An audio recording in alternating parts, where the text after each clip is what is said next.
The ceiling fans in the county courthouse spun lazily, doing little to ease the heaviness in the air. The scent of old wood, paper, and tension mixed like a forgotten memory. Reporters shuffled quietly, cameras blinking red lights that reflected off the polished floor. Every cough, every footstep, every creak of a chair echoed through the room like it mattered. At the front of the courtroom, beneath the stern gaze of the state emblem, Sarah Mitchell sat stiffly in the witness section, clutching her son, 3-year-old Eli, in her arms. Her knuckles were white against the boy's blue shirt. Her eyes were swollen from nights of little sleep. It had taken 2 years to get here. 2 long, brutal years since her husband, Deputy Mark Mitchell, had died in the line of duty. 2 years of grief, confusion, and the gnawing sense that something about the official report didn't add up. Today, she wasn't just a widow. She was the key witness in a case that had reopened every wound she'd tried to bury. Across the courtroom stood Officer Daniel Hayes, a man who looked older than his age, hair graying at the temples, jaw locked tight. Beside him sat Ranger, his canine partner, a large German shepherd with calm amber eyes and a silent dignity that made even the judge uneasy. The dog sat perfectly still, muscles tense, leash tight in Daniel's hand. For 2 years, Ranger had been branded a trigger accident, the cause of Mark's death. Today, the court would decide whether that was the truth or a convenient lie. The judge cleared his throat. Court is now in session. The case of Commonwealth versus Officer Daniel Hayes will now proceed. The sound of the gavel was sharp. Sarah flinched. Eli, resting on her lap, looked up at the sound, curious rather than afraid. His small hand reached up to touch the pendant around his mother's neck, a thin silver chain holding his father's old badge. From the gallery, murmurs drifted like whispers of ghosts. Poor woman. That's the cop whose dog went rogue, isn't it? They said it was an accident, but who really knows? The defense lawyer rose, his voice smooth but cold. Your Honor, this case should have never been reopened. The evidence is circumstantial, the prosecutor cut in sharply. Circumstantial? A man is dead. A father. A husband. And the explanation is that a trained police dog lunged at the wrong time? That's what we're calling justice now? The judge raised his hand. That's enough. But the tension stayed, crackling like static. As arguments began, Sarah tuned out their words. She couldn't listen to more legal talk, not after hearing it for months. Instead, her gaze drifted across the room toward Ranger. The dog sat obediently at Daniel's side, eyes steady, tail still. His chest rose and fell slowly, calmly. To anyone else, he looked like an ordinary canine officer, disciplined, harmless. But to Sarah, he was the last living piece of the night that shattered her life. She remembered that night far too well. The rain, the sirens, the flash of lights, the muffled shouts over the radio, then silence. And when they found Mark, he was already gone. They told her Ranger had lunged unexpectedly, distracting Mark at the wrong moment. One misstep, one accidental discharge, a single second that ended everything. She never blamed Daniel out loud, but in her heart, she blamed that dog. Now, sitting in the courtroom, she couldn't help but stare. Ranger's amber eyes lifted slowly, meeting hers. Something in her chest tightened. The dog didn't blink, didn't growl. He simply looked deep, knowing, still. Eli squirmed slightly in her lap. Mama, he whispered softly. Doggy. She murmured, brushing his hair back. Don't look, baby. But Eli didn't stop looking. He stared at Ranger the way children sometimes stare at things adults can't understand, with recognition, not fear. Ranger's ears twitched. His head tilted slightly, just an inch, as if listening to something only he could hear. The prosecutor was mid-sentence when it happened. A faint, almost inaudible whine from the dog. Not aggressive. Just mournful. Every head turned. Daniel's grip tightened on the leash. "Easy, Ranger," he whispered. The judge frowned. "Control your animal, Officer Hayes." "Yes, Your Honor." But Sarah saw something shift. Not in the dog, in Daniel. His hand trembled slightly. He wasn't angry. He was afraid. Not of the courtroom, not of the trial, but of what Ranger remembered. The defense continued its argument, trying to downplay the inconsistencies in the old police reports, but Sarah wasn't listening anymore. Her mind was spiraling, replaying the details. The missing footage, the unanswered questions, and the sound, that faint whine that seemed to echo from a part of her heart she had sealed shut. Eli leaned forward slightly, still fixated on the German shepherd. His eyes wide and curious. "Mama," he whispered again. "He's sad." Sarah froze. "What?" "The doggie's sad," Eli repeated, his voice barely audible. Sarah swallowed hard. "He's just tired, honey." But she couldn't shake the chill that ran through her. Because the moment Eli said it, Ranger looked away, not in defiance, but almost as if ashamed. The prosecutor called for a short recess. The gavel struck again, breaking the tension like a sudden thunderclap. People stood, stretched, whispered. Daniel led Ranger toward the hallway, the dog's nails clicking against the tile. Sarah stayed seated, unable to move.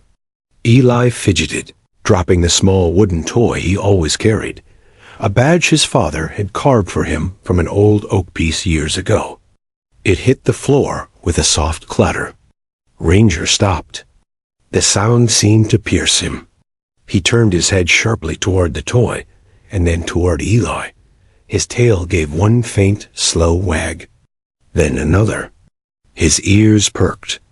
Daniel froze, following the dog's gaze. Sarah instinctively bent down to pick up the badge, but Eli was quicker. He toddled forward a step and held it up, his tiny fingers wrapped around the wood. Ranger's entire posture changed. The dog whimpered softly, a deep, emotional sound that made the hair on Sarah's neck rise. Daniel's lips parted slightly, whispering, "Ranger?" as though unsure what was happening. The moment lingered, child and dog staring across the silent courtroom. Then Eli said something softly, so quiet no one caught it. Just a murmur. But Ranger did. His body stilled completely. He sat down, head tilted low, tail motionless. Sarah rushed forward, scooping Eli into her arms. "Don't touch him," she hissed, heart pounding. Daniel looked at her, eyes filled not with anger, but confusion. "Ma'am, what did he say?" Sarah shook her head, trembling. "Nothing. He's just a child." But deep down, she knew that wasn't true. Eli never spoke about his father. He hadn't said a word about that night since it happened. Until now. And though no one else noticed, Ranger's eyes didn't leave Eli's. He stayed frozen, unblinking, as if waiting. Waiting for something only the boy could say. The rain that night had a strange sound, heavy, relentless, like it was trying to wash something off the earth. It wasn't just weather. It was omen. Deputy Mark Mitchell gripped the steering wheel of his cruiser, his eyes squinting through the downpour. The wipers flung back and forth furiously, barely keeping up. Thunder rumbled far away, rolling across the Virginia hills. In the rear seat, 18-month-old Eli was asleep in his car seat, bundled in a soft blanket patterned with tiny stars. Mark shouldn't have brought him. He knew that. But the call had come in just as Sarah's car broke down miles away. She had begged him to stay home, but there was no time. "It's a quick domestic," he had said. "I'll drop him at my sister's right after." Famous last words. He turned onto Route 19, where red and blue lights flickered faintly in the distance. Another cruiser was already on scene, Officer Daniel Hayes, standing beside his K9 Ranger. The German shepherd was alert, ears sharp against the rain, eyes glowing gold in the lightning. "Evening, Mark," Daniel called out, shouting over the storm. "Got a bad one?" Husband's armed, wife's inside screaming her lungs out. "Neighbors say the kid's in there too." Mark nodded grimly. "All right. Let's make it clean." Daniel patted Ranger's flank. "He's keyed in. Just waiting on your go." The two men shared a look, a silent, unspoken understanding that came from years of working side by side. They were brothers in uniform, family. Mark radioed dispatch, confirming their arrival. Then he checked his sidearm, his flashlight, his vest. "Ready?" he asked. Daniel nodded. Ranger, heel. The three of them, 2 men and 1 loyal dog, moved through the rain toward the small, weather-beaten house. The front porch light flickered, casting shadows that danced across the siding. Inside, muffled voices rose and fell. A woman's sob. A man's curse. A child's cry. Mark's pulse quickened. He gestured toward the side entrance. "We'll breach from here. You take the main." Daniel's lips tightened. "Copy that." They split. Rain poured harder. Lightning cracked above. Mark's hand wrapped around the slick doorknob, counting down silently. 3, 2, 1. A shot exploded from inside. Gunfire. Daniel shouted. "Move, move." Mark kicked the door in. The scene was chaos. Overturned furniture, shattered glass, a terrified woman cowering behind a table. A man stood in the center, face wild, pistol raised. "Drop it," Mark commanded. Another flash. Another shot. The man bolted toward the back hallway. Ranger barked once, sharp, decisive, and Daniel released him. The German shepherd lunged into motion, powerful and precise, disappearing into the shadows. Mark followed, heart hammering. Ranger's got visual. He shouted into his mic. But in the confined space, sound and movement blurred. Lightning flashed through the open back door, illuminating the figures in blue-white light, the suspect, Ranger, Daniel behind them. Mark stepped forward, then saw something that made him freeze. The suspect raised his gun, turning toward Daniel. Mark fired once. A split second later, the suspect's shot went off too. The sound was deafening. Then silence. For a moment, the only sound was the rain pounding the broken windows. The suspect collapsed to the floor. Ranger stood panting, motionless beside him. And Mark stumbled backward, clutching his side. "Mark!" Daniel shouted, dropping his weapon. "Mark, stay with me." Blood seeped between Mark's fingers. He sank to his knees, his breath catching. Ranger moved closer, pressing against him, whining softly. The big dog's head lowered beside Mark's shoulder, as if he understood what was happening. Daniel pressed a hand to the wound, shouting into his radio for medics. "Officer down. I repeat, officer down. Route 19. We need immediate medical." Mark's lips were pale, his eyes glassy. He looked at the dog, not the man. "Good boy," he whispered weakly. "Protect them." Then his hand fell away. The radio crackled with static. Daniel froze, staring down at the friend who had been like a brother. His breath came in short, shallow bursts. Rain poured in through the broken windows, soaking everything. Ranger stayed pressed to Mark's side, refusing to move even when paramedics arrived minutes later. They tried to pull the dog away, but he growled, not in anger, but in grief. It took Daniel himself to kneel and whisper, "It's okay, Ranger. He's gone, buddy. He's gone."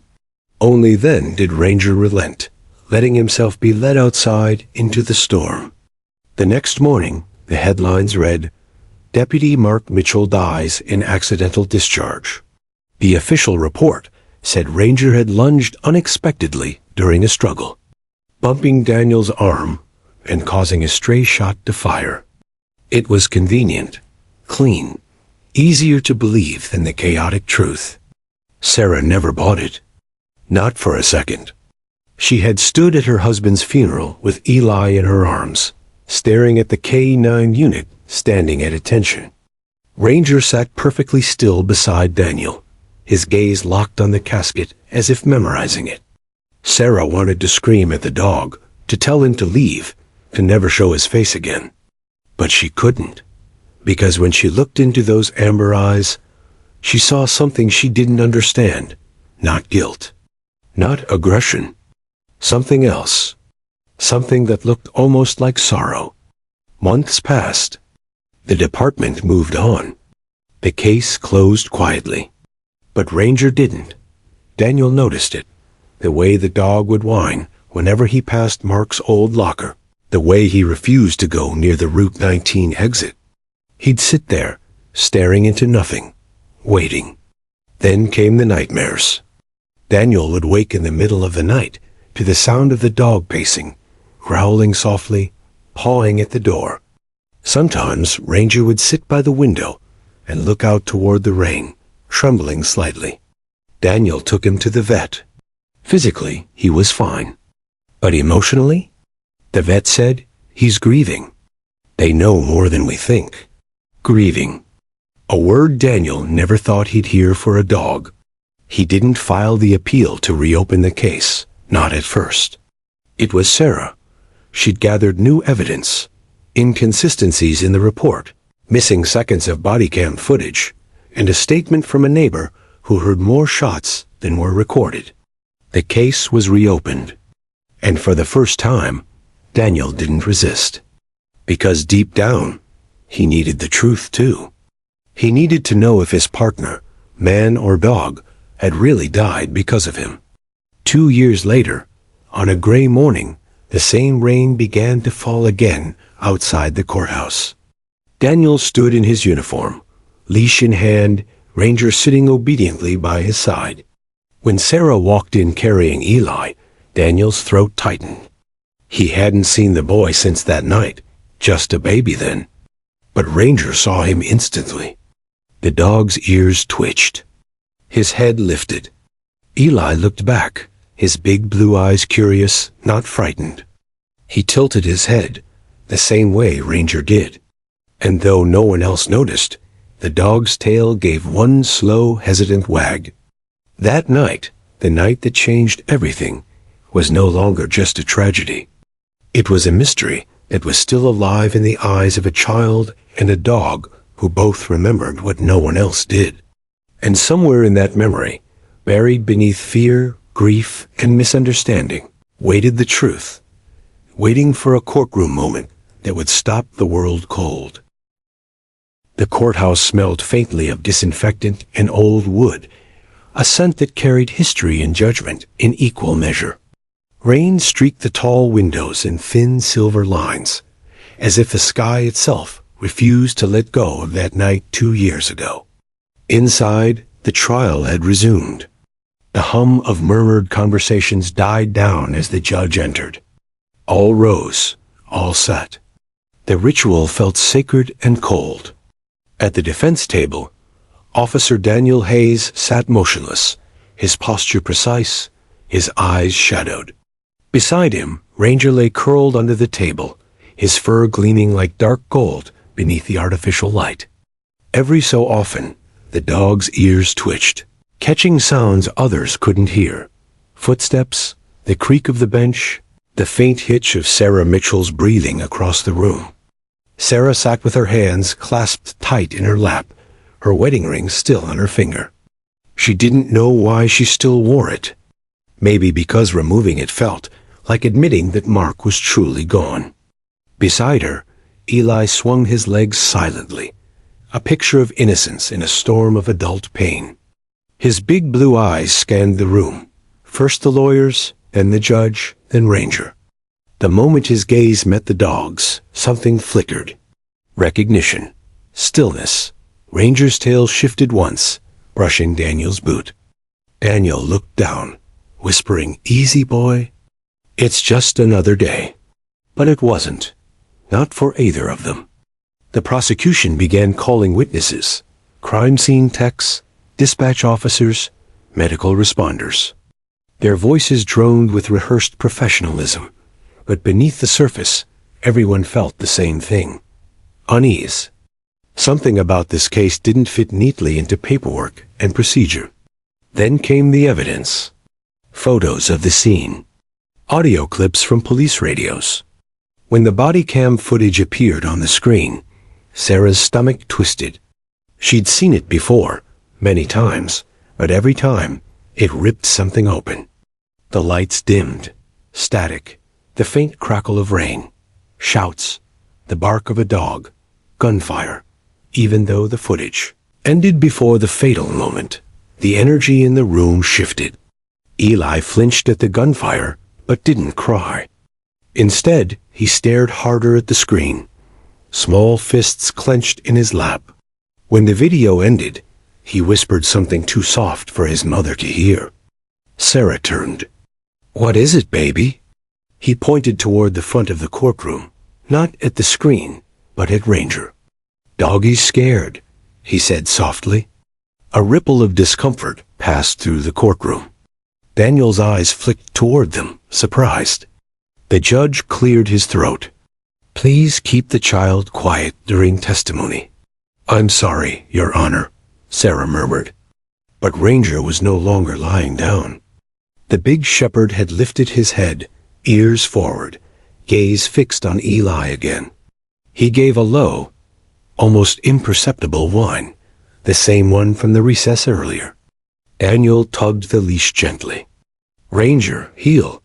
The dog obeyed, but his breathing had changed, faster, shallow, uneasy. During the recess, the hallway buzzed with whispers. Journalists typed frantically, debating what the boy meant. A few officers exchanged uneasy glances.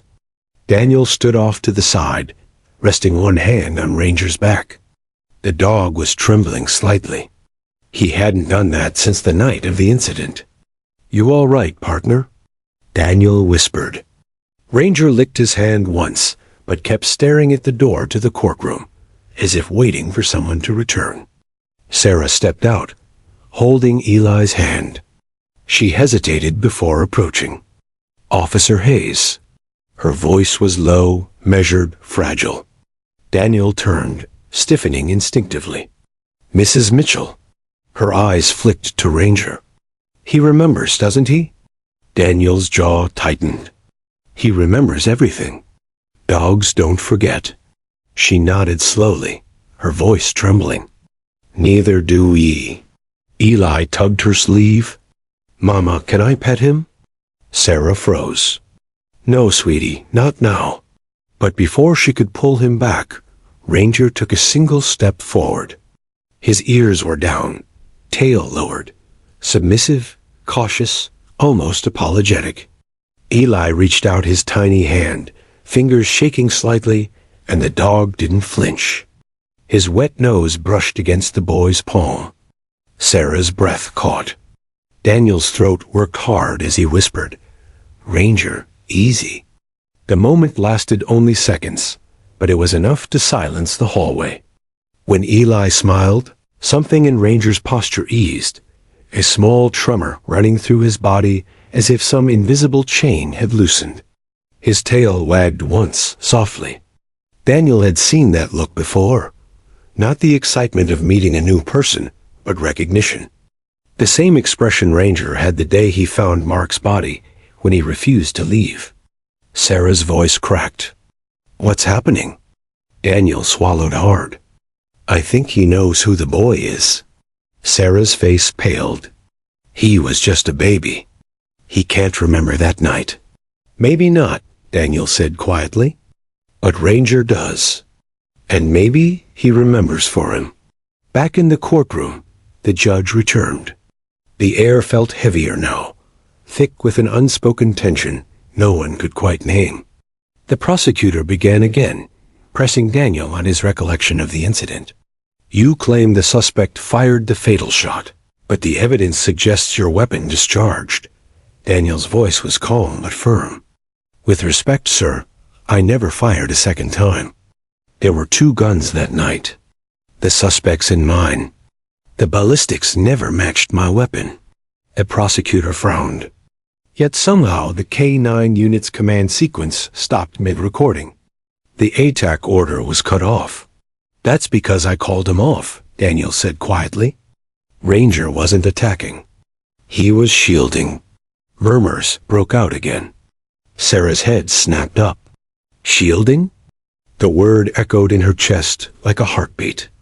Eli began to squirm, tugging at her hand. Mama, he whispered. Doggy helped Daddy. Sarah's breath caught in her throat.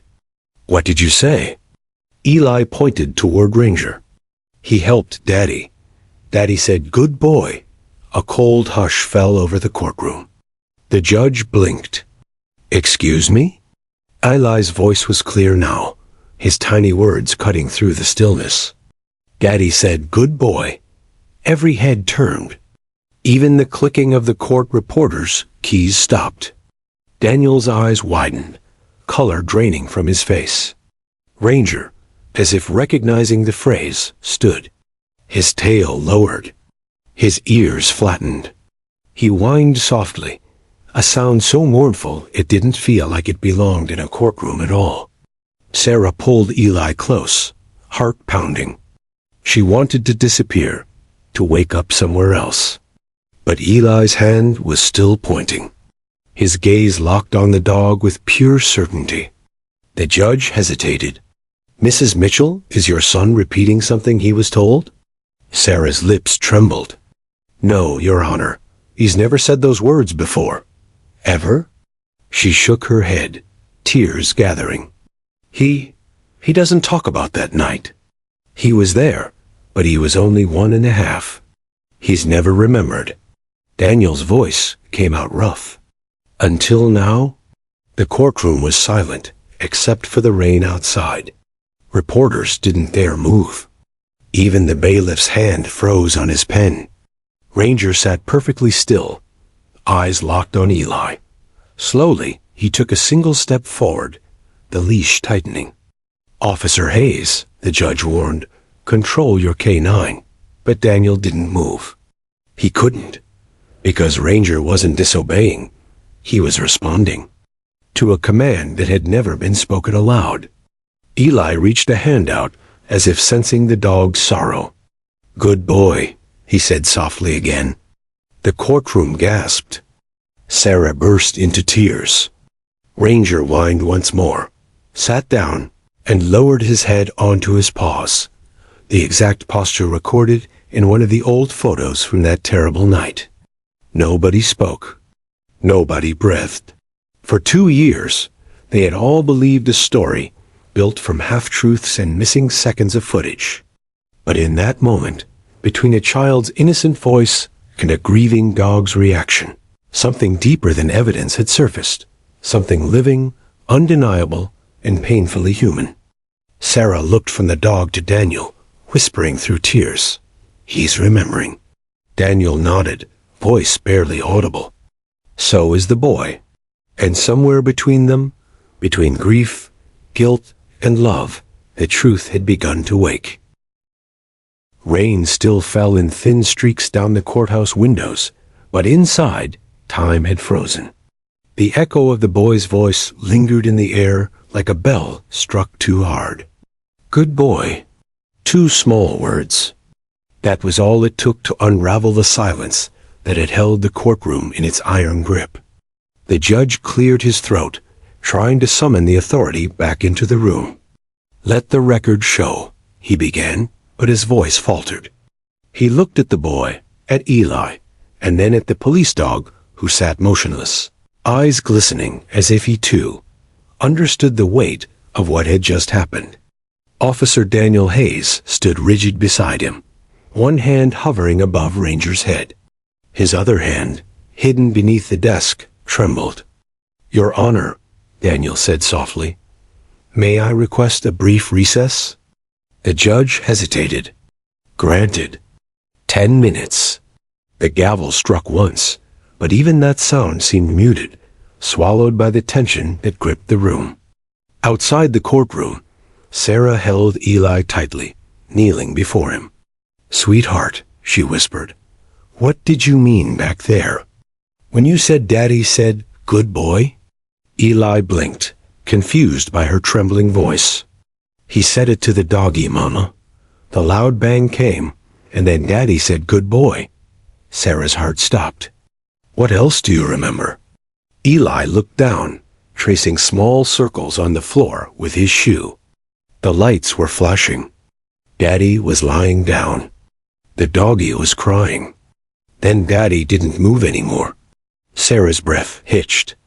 Her hands trembled so violently that she almost lost her balance. The memories her son described weren't just fragments. They were details no one had told him. Not once, not ever. She looked toward Daniel, who stood by a window, staring out at the rain. Ranger was at his side, tail still and ears alert, watching Eli from a distance. Sarah rose slowly, her voice shaking. "He remembers, doesn't he?" Daniel turned, his expression heavy with something that looked a lot like guilt. "He shouldn't, not at that age. But he does." Daniel didn't answer. He just crouched down, brushing a hand across Ranger's fur. And Ranger never forgot either. The dog's head lifted slightly at the sound of his name, eyes meeting Daniel's before flicking back toward Eli. When court resumed, the atmosphere had changed. The air was denser now, thick with curiosity and disbelief. Reporters whispered at the back of the room. The jury sat stiffly, as if afraid to move. The judge rubbed his temples. "We will proceed," he said finally. "But let us keep the focus on facts and evidence." Yet the facts, the so-called evidence, were beginning to blur. The prosecutor called for the continuation of the testimony. "Officer Hayes," he said, pacing slowly, "when you arrived at the scene, what was your position?" Daniel took a breath. "We were responding to a call. Domestic disturbance. Possible armed suspect." Ranger was on lead. Officer Mark Mitchell entered first. Sarah's fingers clenched around the bench in front of her.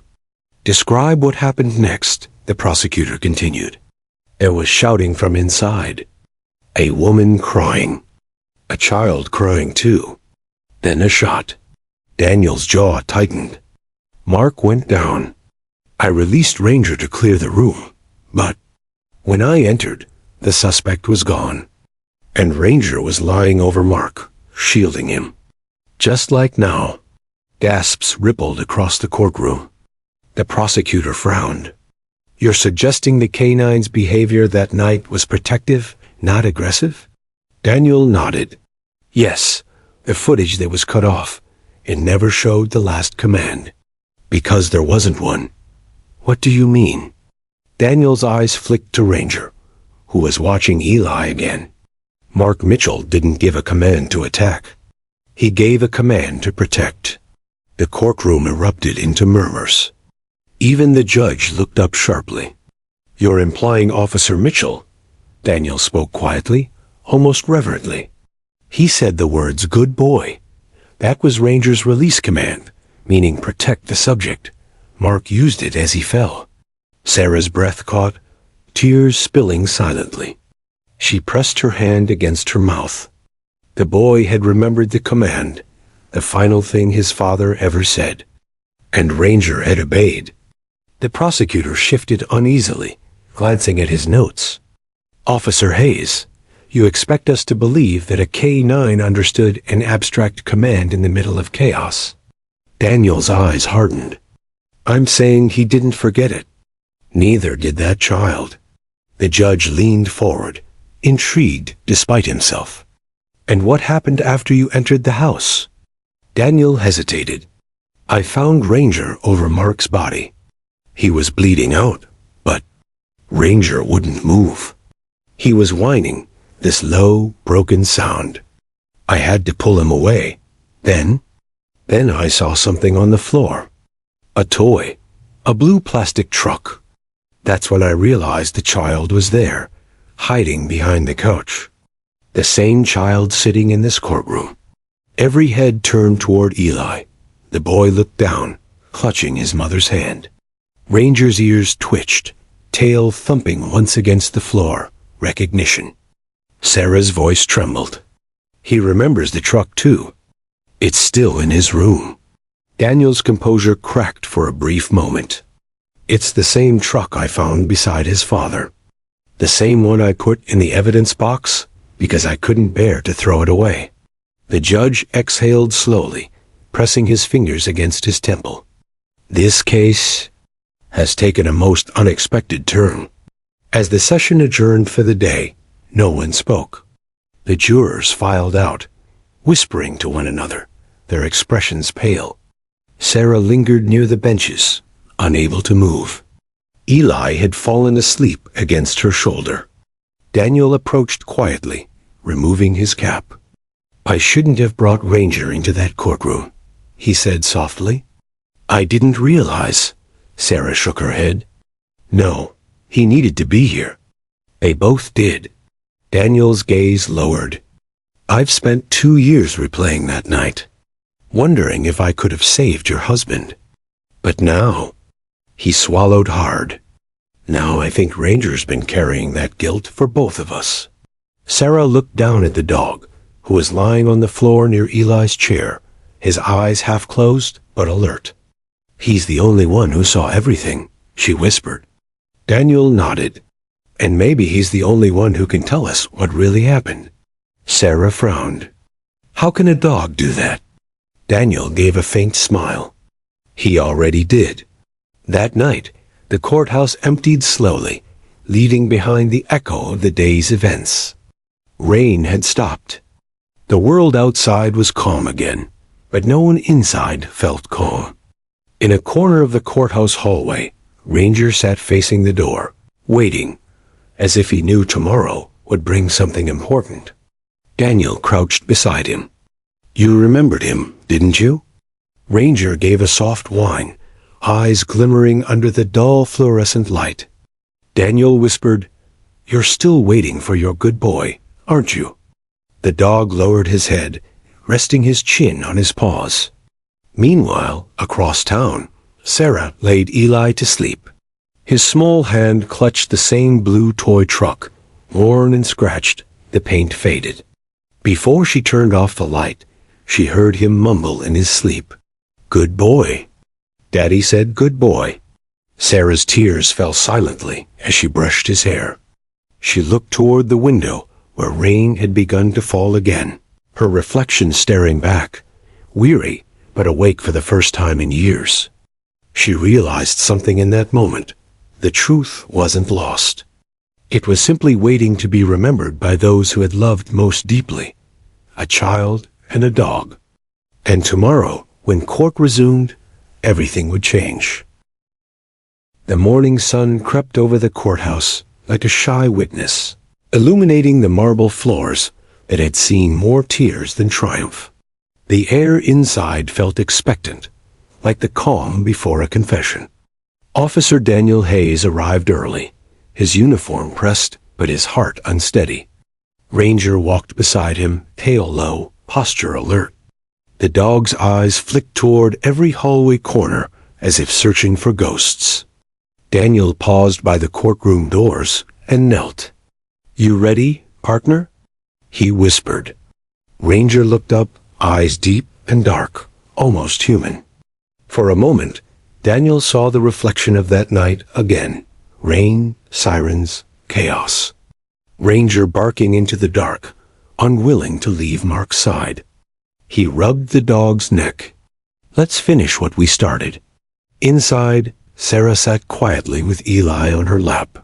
The boy clutched his toy truck, rolling it back and forth across the bench's smooth wood. The rhythmic sound filled the silence. When Ranger entered, Eli's head snapped up. A smile flickered on his face. Doggie's here, he whispered. The dog's ears perked up at the familiar voice.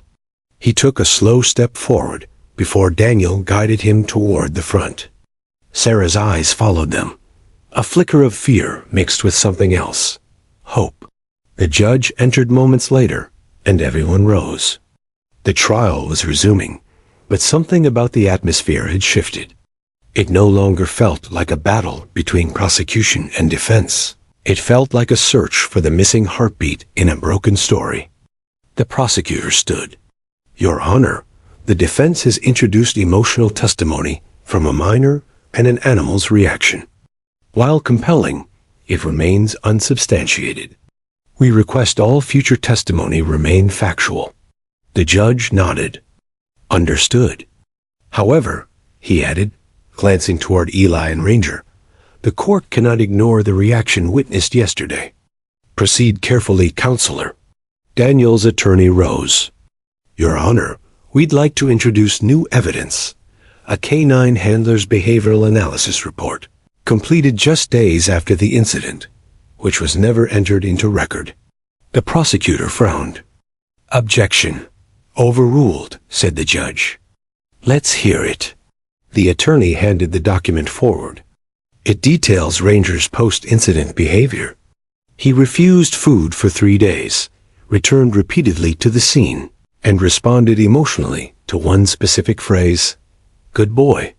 Whispers rippled through the courtroom. The attorney continued, the report was deemed irrelevant. But yesterday, when the child repeated those words, Ranger's behavior confirmed the memory's accuracy. This is not coincidence, it's recognition. Daniel sat still, his gaze fixed on the table before him. His heart thudded in rhythm with the courtroom clock. Then came something no one expected. The judge leaned forward.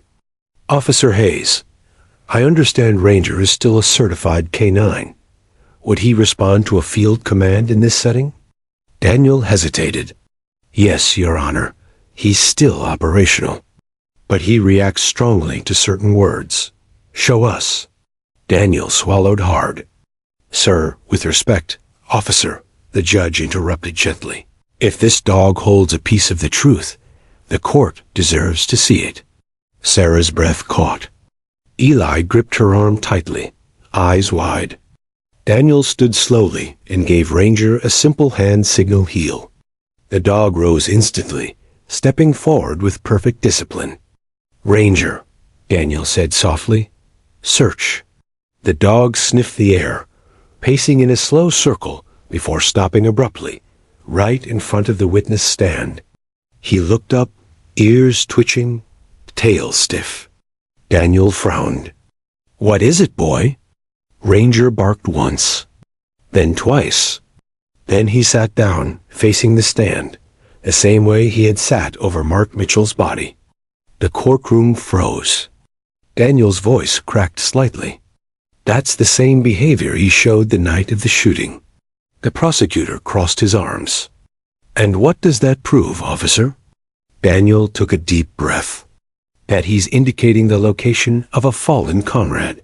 He's reenacting the moment Mark went down. The prosecutor scoffed. He could just be reacting to your tone. But before Daniel could respond, Eli's small voice cut through the silence. Doggy remembers Daddy. The words were soft, but they carried through the courtroom like thunder. Ranger turned his head toward the boy, tail wagging faintly. Then, to everyone's astonishment, he began to walk toward him. The bailiff moved, but the judge lifted a hand. Let him. Ranger stopped in front of Eli and sat, looking up at the boy. His nose nudged the toy truck gently, as if recognizing it. Sarah's hand flew to her mouth. Tears filled her eyes. He used to play fetch with that truck, she whispered. Daniel's throat tightened. He remembers. Eli smiled faintly, touching the dog's head. Daddy said good boy. At those words, Ranger made a low, keening sound, halfway between a whine and a cry. Then he did something Daniel hadn't seen since that night. He lay down fully, curling his body protectively around the boy's feet. The courtroom fell into absolute stillness. Later, when the judge called a recess, reporters swarmed the hallway. Words like miracle, memory, and proof echoed down the corridor.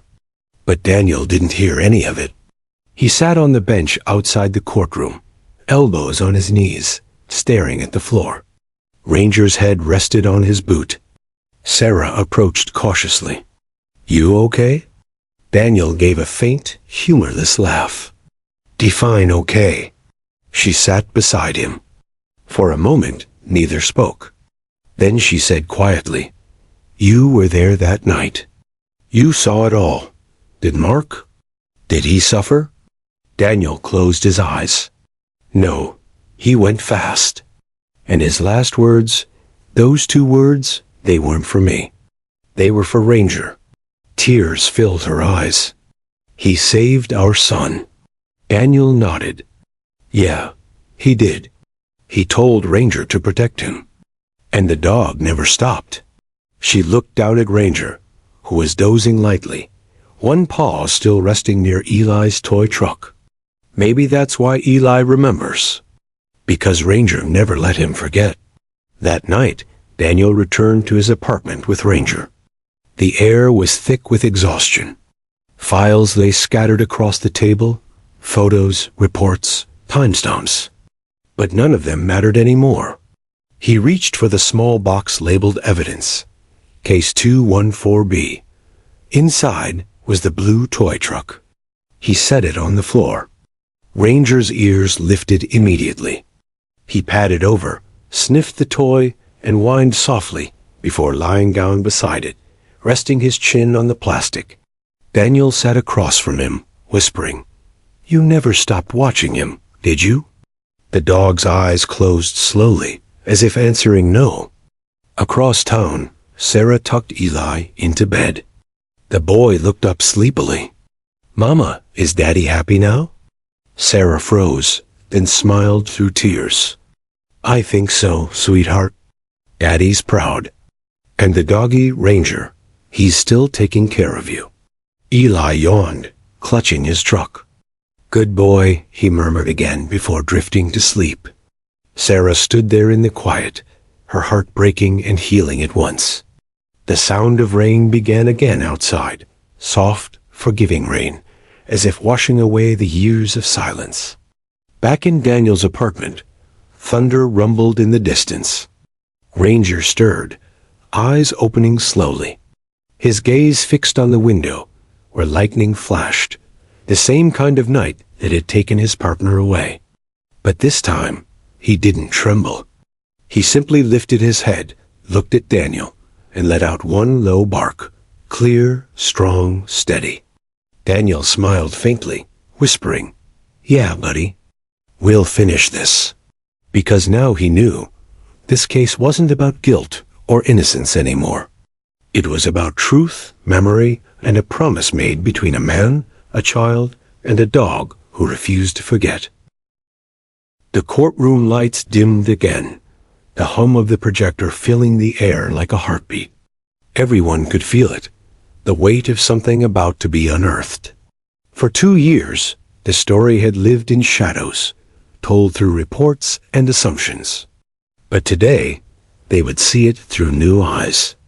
The defense had managed to retrieve a digital backup, fragments of police body cam data once thought corrupted. Daniel had spent half the night cleaning the footage, frame by frame, until the missing seconds revealed themselves. Now the screen flickered to life. Rain, sirens, breathing. The world inside the footage was soaked in chaos.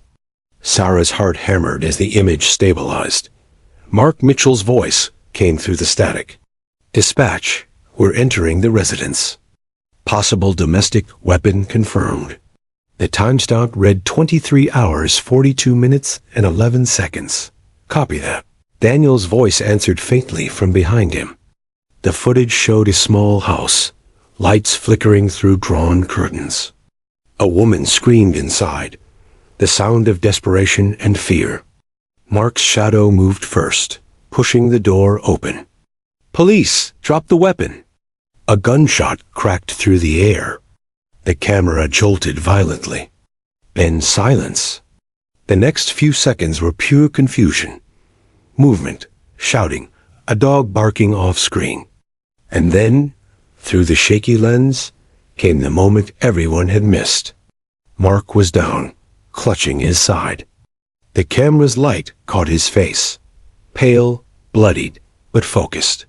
His hand reached toward the darkness where Ranger stood, barking. "Good boy," he gasped. Two faint words, barely audible under the storm. Ranger stopped barking. His head tilted. He turned away from the suspect's direction and ran toward the couch. Behind it, the body cam caught something tiny, a blur of movement. A child, Eli. The dog positioned himself in front of the boy, body blocking him completely.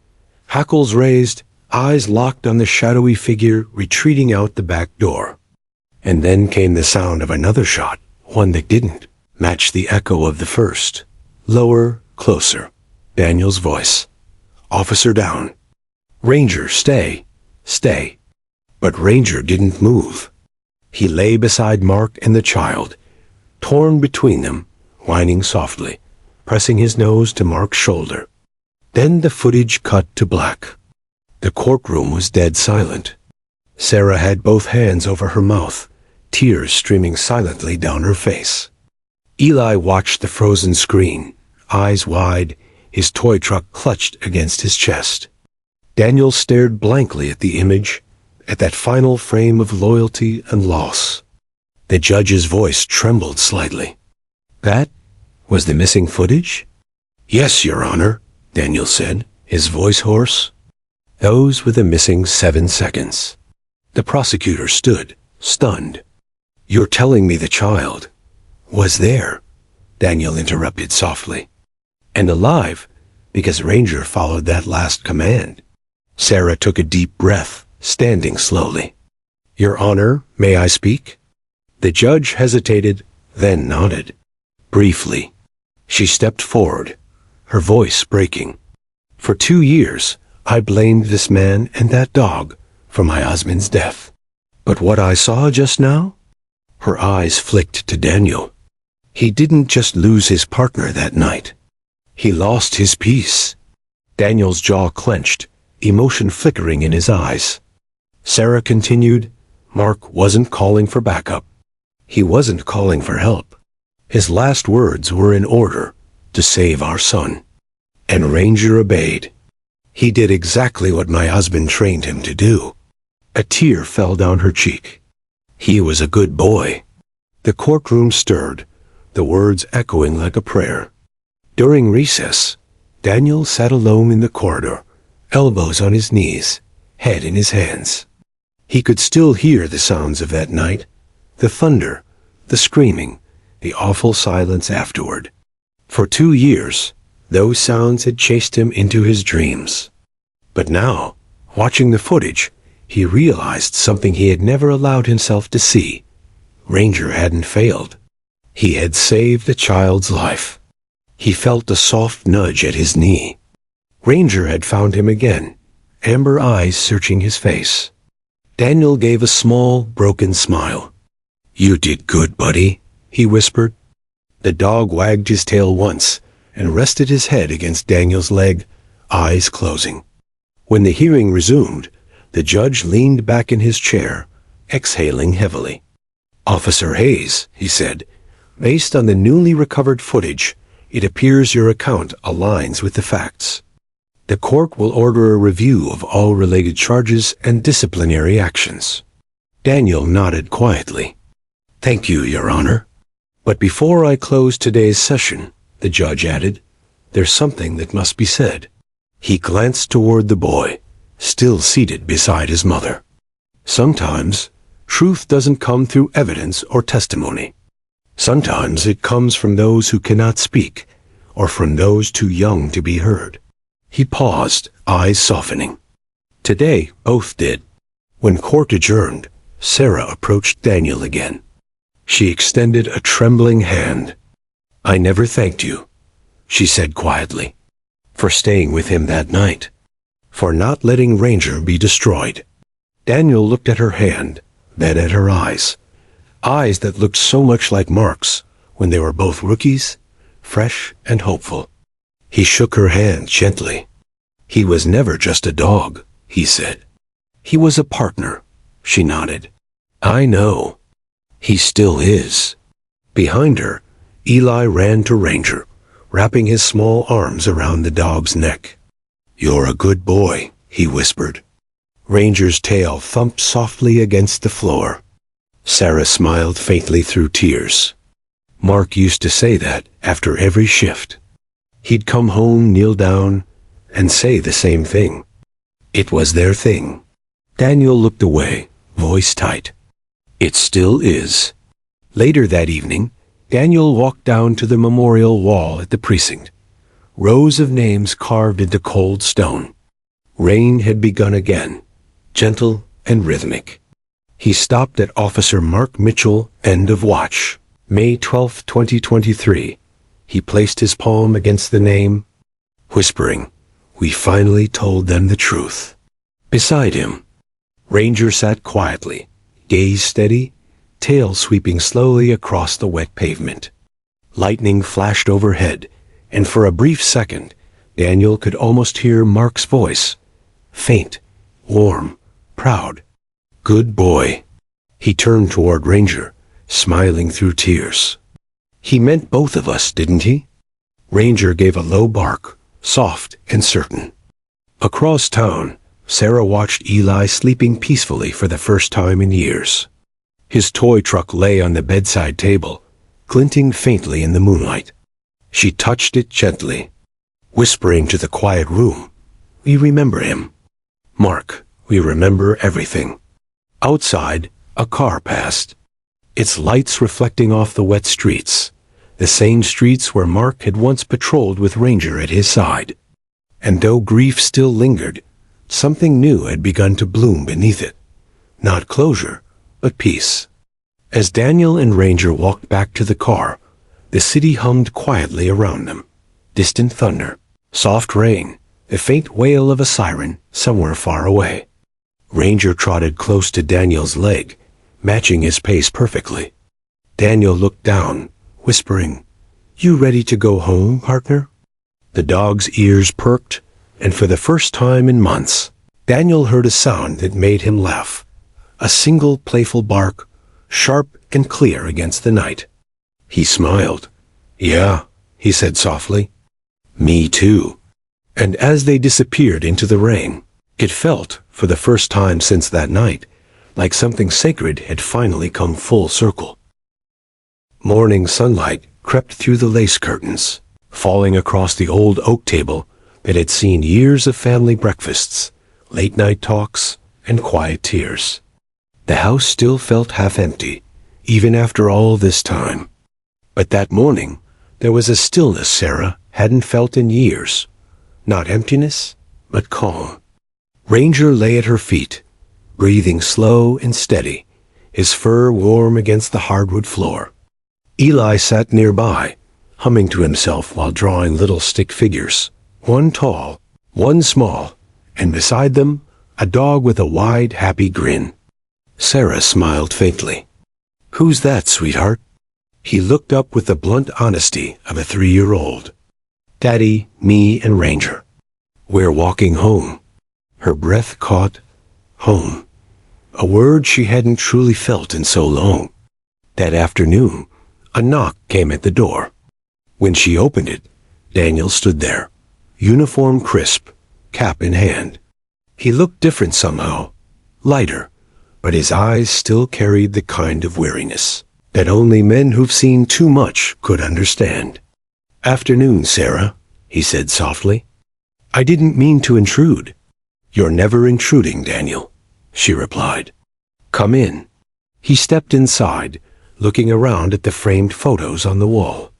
There was one of him and Mark, grinning like fools in front of their patrol car, arms slung around each other's shoulders.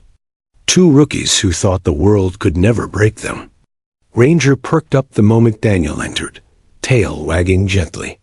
"Hey, partner," Daniel whispered, kneeling down to scratch his neck. "Still on duty, huh?" Ranger's ears flicked, and Sarah saw the faintest ghost of a smile on Daniel's face. After a few minutes of quiet, Daniel reached into his coat pocket and pulled out a small weathered envelope. The edges were creased and yellowed, the paper soft with time. "I was going through Mark's old locker at the precinct," Daniel said. "They finally released it back to the department now that the case is closed. I thought it was empty, but behind the panel, I found this." He set it on the table between them. The handwriting was unmistakable, neat, deliberate, and signed, "For Sarah and Eli." Her hand trembled as she picked it up. I didn't know he left anything behind." Daniel shook his head. "Neither did I. Guess he wanted to make sure you got it when you were ready." She opened it carefully. Inside was a single folded page, faintly smelling of gun oil and cologne, the scent of a man who'd lived half his life in uniform. Her eyes scanned the first line, and her breath faltered. "My Sarah, if you're reading this, it means I didn't come home." Tears blurred her vision instantly. Daniel bowed his head, hands clasped tightly, listening in silence as she read aloud. "I don't know what kind of night took me, but I do know what kind of love I leave behind. You and Eli, you're the reason I got up every morning. You're my peace after the chaos, the voice that steadies my hands. If something happens to me on duty, please know I went where I was needed. But it doesn't mean I left you. You'll find me in the little things, in Eli's laughter, in Ranger's bark, in the quiet moments when the world feels too still. I've trained Ranger for one purpose beyond the badge, to protect what I love most. If you ever feel unsafe, if you ever need strength, look into his eyes. He'll carry a part of me there." Sarah paused, hand covering her mouth, tears spilling freely now. "Daniel's a good man. You can trust him. He'll look after you if I can't. Don't shut the world out, Sarah. I know you. You'll try to be strong for everyone else. But promise me you'll let someone be strong for you too. And tell Eli, his daddy's proud of him. Always. Love you more than words can say." Mark. The last line hit her like a slow wave. She couldn't breathe for a moment. It wasn't just a letter. It was a goodbye, a blessing, and a bridge from the man she lost to the life she had to keep living. Daniel's voice was rough when he finally spoke. He must have written that weeks before the incident. Sarah nodded, her tears falling onto the page. He knew the risks, but he also knew us. Ranger had moved closer now, resting his head on her lap, eyes soft and knowing, almost as if he remembered Mark's voice saying those very words. Sarah stroked his fur gently. "He did carry a part of you, didn't he, Mark?" Later that evening, Sarah and Daniel stood together outside the house. The sunset had dipped low, painting the sky in gold and lavender streaks. The air smelled of cut grass and rain. "I don't think I ever told you," Daniel said quietly, "but Mark talked about you all the time at the station. Said you were the one who taught him how to be patient, not just with people, but with life." Sarah laughed softly through tears. "That sounds like him." Daniel's gaze lingered on the horizon. "You know, that letter, it wasn't just for you. It was for me too, in a way. For all of us who keep carrying ghosts." She looked at him, and for the first time, saw not just Mark's partner, but a man who had been broken in the same moment she was. "You were family to him," she said. "You still are." He nodded, swallowing hard. "Maybe now we can both stop reliving that night." She smiled faintly. "Maybe now we can start remembering it differently." Inside, Eli was still drawing. When they returned, he held up a new picture. This time, the three figures were joined by another, standing beside them. "Who's that?" Daniel asked gently. Eli grinned. "That's you, Mr. Daniel. Daddy says you're helping. Sarah froze. Daddy says? Eli nodded earnestly, as if it were the most normal thing in the world. In my dreams. He says Ranger did good, and we don't have to be sad anymore. Daniel's throat tightened. He glanced at Sarah, who just nodded, tears shining in her eyes. Ben will listen to him, Daniel said softly. He's usually right. That night, Sarah placed Mark's letter in a small wooden box beside their wedding photo. She lit a candle, the flame flickering gently, dancing in the reflection of his smiling face. For the first time in 2 years, she didn't cry from pain, but from gratitude. Ranger lay by her feet, tail twitching in his sleep, his breath even. Outside, the crickets sang softly, and a cool breeze rustled through the trees. She whispered into the quiet, "We'll be okay, Mark. You can rest now." The candle's flame fluttered once, just once, as if in response. As midnight approached, Daniel stood on the porch, looking up at the stars. Ranger joined him, sitting by his side, eyes following the same constellations. "You did it, partner," Daniel murmured. "You kept your promise." The dog gave a low, contented sigh. And somewhere in that still night, amidst the hum of the world moving forward, it felt, for both of them, like Mark was finally home. 5 years later, the town had changed. The courthouse, once the center of tragedy and silence, now stood washed in sunlight, its steps lined with flags and flowers. The air buzzed with quiet pride and remembrance, because today wasn't about sorrow. It was about honor. A new plaque gleamed at the foot of the memorial wall. Officer Mark Mitchell and K9 Ranger for Courage, Beyond Command, May 12, 2023. The department had decided to dedicate this day as K9 Heroes Memorial Day. And everyone, officers, families, school children, had gathered to remember those who served selflessly. Among the crowd stood Sarah, her hair tied back neatly, a small silver pendant resting over her heart, Mark's badge number engraved on it. Beside her stood Daniel, now captain, the weight of years visible in the soft lines at the corners of his eyes. And in front of them, standing proud in a crisp blue shirt too big for his small frame, was Eli, now 8 years old. In his hand, he held a folded piece of paper, a speech he'd written himself. At his feet, now old and slow, but still noble, sat Ranger, wearing his polished K9 medal on a blue ribbon. His fur was grayer, his eyes clouded slightly, but his spirit, that alert, loyal energy, remained untouched. The crowd quieted as Eli stepped toward the podium. The microphone squeaked once, startling him, but Daniel gave him a reassuring nod. "You got this, kiddo," he whispered. Eli looked down at his paper, then up at the crowd. His voice was small, but clear. "My daddy was a police officer," Eli began. "He was brave. He used to tell me that heroes don't wear capes. They wear hearts that never stop caring." The audience listened, many already blinking away tears. "My daddy's best friend was Ranger. Daddy said Ranger could smell truth, that he could find it even when people tried to hide it." He smiled down at the dog, who looked up at him as if understanding every word. One night, Daddy didn't come home, but Ranger did. He came home because Daddy told him to. Daddy said, "Good boy," and that meant stay and protect and love. Ranger listened. Sarah covered her mouth, a quiet sob escaping. Daniel stood behind them, jaw tight, blinking rapidly. Eli continued, "For a long time, I was sad. I didn't understand why Daddy didn't come back. But Mommy told me that heroes don't leave. They just change places." He paused, his voice trembling slightly.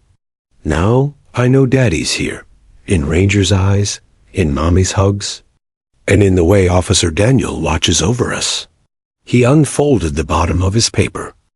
where there was one more line written in a child's careful handwriting. Daddy taught Ranger a lot of commands, but he said there's one that matters more than all the others. He called it the last command. Eli looked directly at Ranger. "Ranger," he said softly, "Daddy says it's okay to rest now." The moment hung in the air, still, sacred, like the whole world had paused to listen. Ranger tilted his head, ears twitching. Then, with a slow, deep breath, he lowered himself onto his paws, eyes never leaving Eli's. His tail moved once, gently, as if to say, "I heard you." Then he rested his head on the boy's shoes and closed his eyes. No one moved.